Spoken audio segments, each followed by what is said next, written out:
Welcome guys our public school online classes. Guys पिछली video में हमने व्हिटेकर का 5 किंगडम क्लासिफिकेशन पढ़ा था। व्हिटेकर ने जो 5 जगत विभाजन किया था जीवों का, उसका अध्ययन किए थे। और इस वीडियो में हम व्हिटेकर के द्वारा दिए गए क्लासिफिकेशन के अंतर्गत जो हमारा पहला किंगडम है मोनेरा, उसके बारे में अध्ययन करेंगे। जैसा कि आपने देखा था कि जो व्हिटेकर के द्वारा दिया गया 5 किंगडम क्लासिफिकेशन था, उसमें पहला मोनेरा, फिर प्रोटिस्टा, थर्ड है फंजाई, फोर्थ है प्लांटी और फिफ्थ है एनिमैलिया। इस 5 जगत में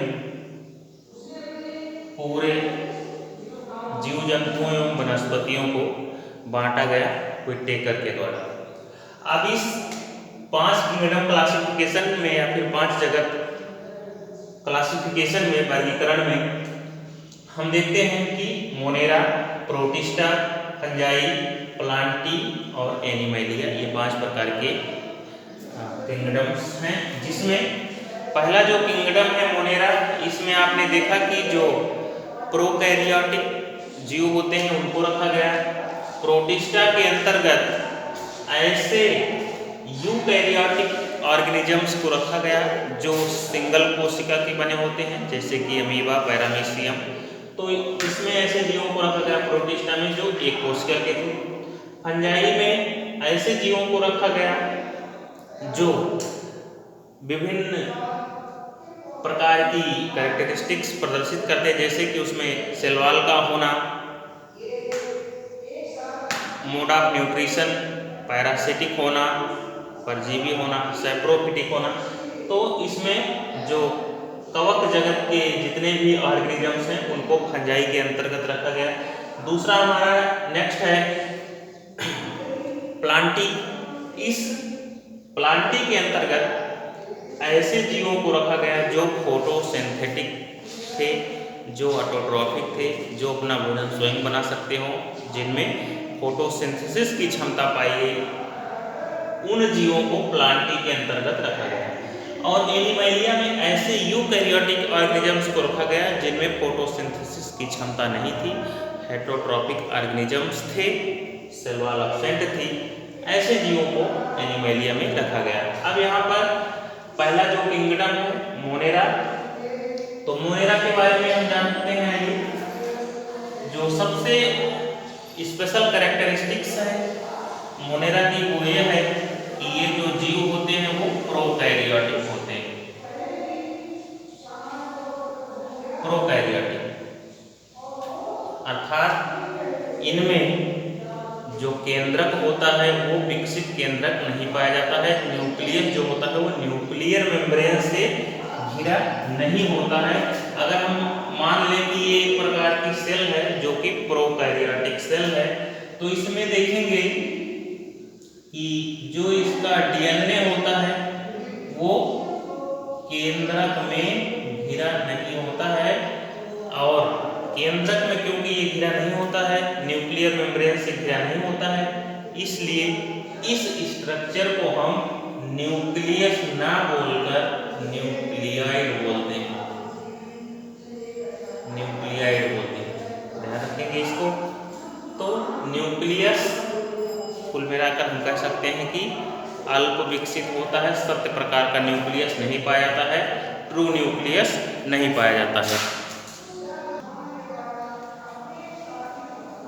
जो अदर सेल ऑर्गेनेल्स हैं, माइटोकॉन्ड्रिया वगैरह हैं, वो मेम्ब्रेन बाउंड नहीं होते हैं, अर्थात वो झिल्ली द्वारा घिरे नहीं होते हैं। इसीलिए हम इनको एक अलग जगत में प्रोकैरियोटिक सेल्स के अंतर्गत रखते हैं।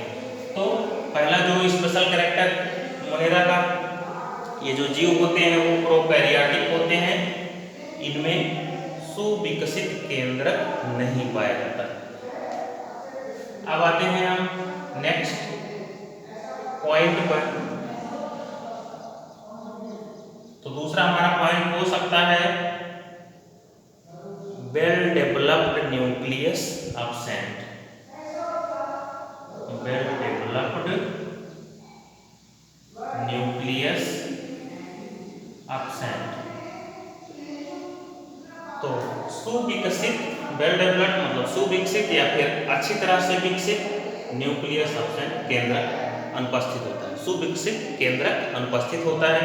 अब हम इसके एग्जाम्पल की अगर बात करें तो मोनेरा किंगडम में जो ऑर्गेनिजम्स रखे गए हैं वो सामान्य तौर पर बैक्टीरिया को रखे गए हैं। मोनेरा में ऐसे जीवों को रखा गया है जिसमें अल्प विकसित या फिर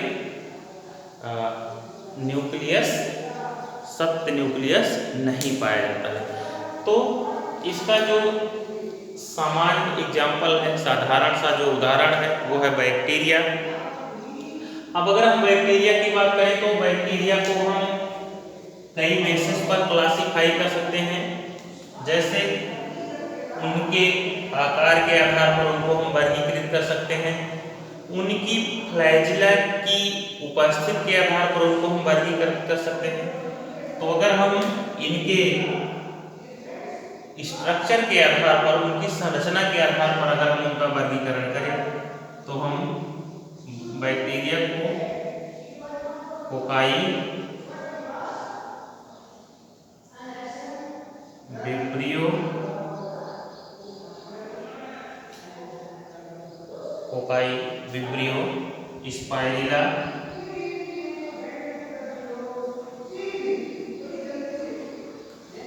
और बैसिलस,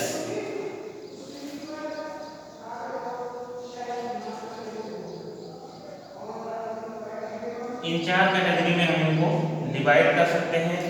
तो आप देखेंगे कि जो कोकाई होते हैं वो गोल आकार के होते हैं, इस तरह से जो बैक्टीरिया होते हैं उनका जो आकार होता है वो स्फेरिकल होता है, गोल होता है। और हो सकता है कि सिंगल एक कोशिका से बनी हो या फिर हो सकता है कि इनकी कोशिकाएं आपस में जुड़कर फ्रैगमेंट बना लेती हैं, जिनको हम फ्रैगमेंटेड बैक्टीरिया बोलते हैं। दूसरा है हमारा कोकाई, पहला है कोकाई, दूसरा है विब्रियो। तो जो विब्रियो का आकार होता है वो कॉमा शेप्ड बैक्टीरिया होते हैं, उनको हम विब्रियो बोलते हैं। कई बार आपसे पूछा भी जाता है कि कॉमा शेप्ड बैक्टीरिया को किस नाम से जाना जाता है, तो आपका आंसर होगा कि विब्रियो को हम कॉमा शेप्ड बैक्टीरिया बोलते हैं। नेक्स्ट हमारा है स्पाइरिला। इनका जो आकार होता है वो सर्पिल होता है कुछ इस तरह से, और इसी कारण स्पाइरल होने की वजह से इनको हम स्पाइरिला बोलते हैं। नेक्स्ट है हमारा बैसिलस। बैसिलस का जो आकार होता है वो छड़ के अनुसार होता है और इसमें जो है फ्लैजिला पाए जा सकते हैं, इसलिए इनको बैसिलस या फिर हिंदी में दंडाणु बोलते हैं, एक छड़ के आकार का। अब यहाँ पर अगर हम बैक्टीरिया को आगे देखें तो जो बैक्टीरिया हैं उनको हम 2 भागों में डिवाइड कर सकते हैं, जिसमें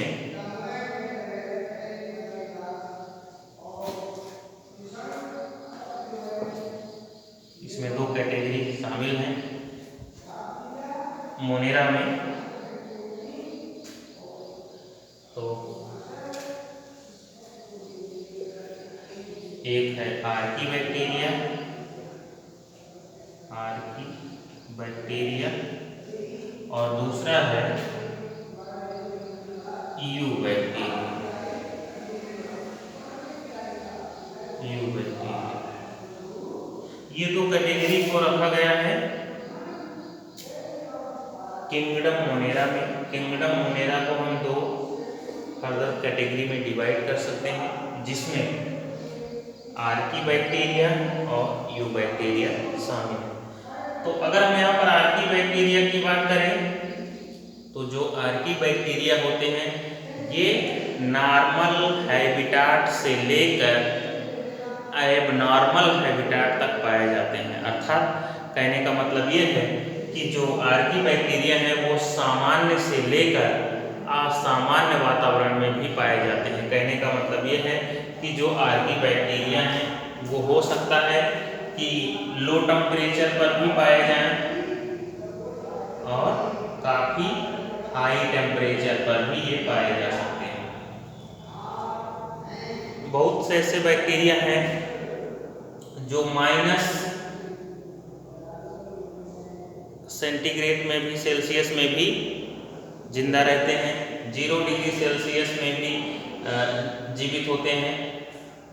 लेकिन बहुत से ऐसे बैक्टीरिया हैं जो 100 या उससे प्लस ज़्यादा तापमान पर जीवित होते हैं। तो हम कह सकते हैं कि जो बैक्टीरिया है वो नॉर्मल से लेकर एबनॉर्मल इन्वायरमेंट में जीवित रह सकते हैं। कुछ ऐसे आर्की बैक्टीरिया हैं जो काफ़ी सैलाइन इन्वायरमेंट में रह सकता है। सैलाइन का मतलब जिसमें साल्ट की मात्रा ज़्यादा हो, दलदली स्थानों पर पाए जाते हैं, वाटर स्ट्रीम में पाए जाते हैं। वाटर स्ट्रीम जहाँ पर काफ़ी ज़्यादा गर्म जल की जो वाष्प होती है वहाँ पर भी ये पाए जाते हैं। तो कहने का मतलब है कि जो आर्की बैक्टीरिया होते हैं वो वहाँ पर भी पाए जा सकते हैं जहाँ पर एक सामान्य जीव जीवित नहीं रह सकता है। दूसरा हमारा है यू बैक्टीरिया। इस यू बैक्टीरिया में जो ऑर्गेनिजम्स रखे गए हैं या फिर जो बैक्टीरिया रखे गए हैं वो नॉर्मल बैक्टीरिया हैं जिसमें ऑटोट्रॉफिक बैक्टीरिया और हेटेरोट्रॉफिक बैक्टीरिया को रखा गया है। इस ऑटोट्रॉफिक बैक्टीरिया में ऐसे बैक्टीरिया रखा गया है जिनमें फोटोसिंथेसिस की क्षमता होती है, जैसे ब्लू ग्रीन एल्गी, साइनोबैक्टीरिया जिसको आप बोलते हैं ब्लू ग्रीन एल्गी, नॉस्टाक हुआ आपका, नॉस्टाक, एनाबिना, ये जो एल्गी हैं ये हैं ब्लू ग्रीन एल्गी। इनको हम साइनोबैक्टीरिया के अंतर्गत रखते हैं।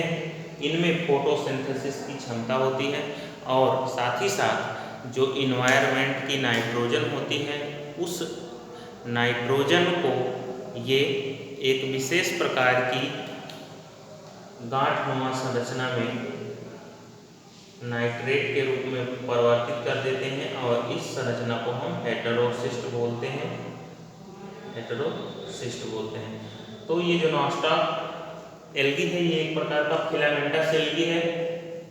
इसका जो आकार होता है वो कई कोशिकाओं से मिलकर इस तरह से एक फिलामेंट बना लेता है और बीच बीच में ऐसी कोशिकाएं होती हैं जिसमें नाइट्रोजन फिक्सेशन की क्षमता होती है, नाइट्रोजन स्थिरीकरण की क्षमता होती है। ऐसी सेल्स को हम, ऐसी स्ट्रक्चर्स को हम हेटेरोसिस्ट बोलते हैं और इसी हेटेरोसिस्ट की वजह से ये जो नॉस्टाक है ये जो इन्वायरमेंट की नाइट्रोजन है उसको नाइट्रेट में परिवर्तित कर देता है जिससे वो न्यूट्रिशन एब्जॉर्ब कर सकता है जिसको पेड़ पौधे एब्जॉर्ब कर सकते हैं। तो आपसे एक और भी क्वेश्चन पूछा जाता है कि जो पौधे होते हैं, पेड़ पौधे होते हैं, वो नाइट्रोजन को किस रूप में ग्रहण करते हैं। तो आपका आंसर होगा कि जो पौधे हैं वो नाइट्रोजन को नाइट्रेट के रूप में ग्रहण करते हैं। तो यहाँ पर आप देख रहे हैं कि जो ये नॉस्टाक है इसमें जो हेटेरोसिस्ट नामक सेल्स होती हैं वो नाइट्रोजन फिक्सिंग का काम कर सकती है। नाइट्रोजन को, जो फ्री नाइट्रोजन होती है N2 जिसको हम बोलते हैं फ्री नाइट्रोजन, उसको ये नाइट्रेट के रूप में बदल देती है जिससे जो कोई भी प्लांट है उसको वो ग्रहण कर सकता है।